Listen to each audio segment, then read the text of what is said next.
Ushimwe kugabishwa kweli. Ushimwe ko tukibasha guhagarara. Ushimwe ko watuzamuye kongera ukatwubaka.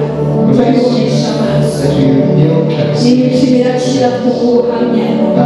Niyo mpamvu tuyikuzamuriye nk'imana.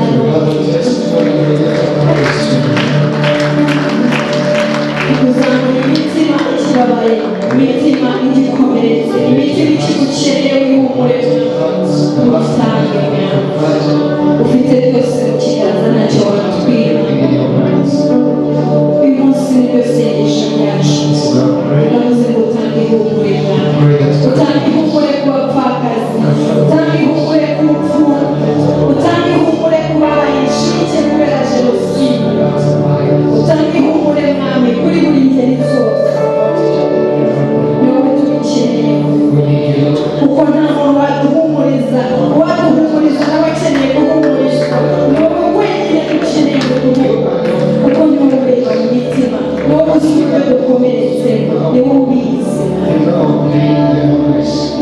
Turaguhamagaye n'umunani uzi ukomeza ukore ku mitima y'abantu, abari mu gihugu n'abari hanze yabo.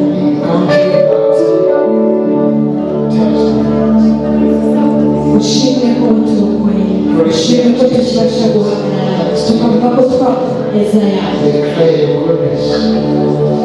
Niyo mpamvu natwe tuvuga ngo iyo ataba Uwiteka wahagaze mu ruhande rwacu,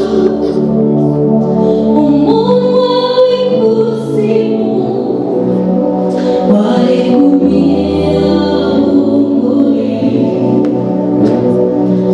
Iyo ataba Uhoraho ubuhungiro n'agakiza, amazi y'umwuzure yari gute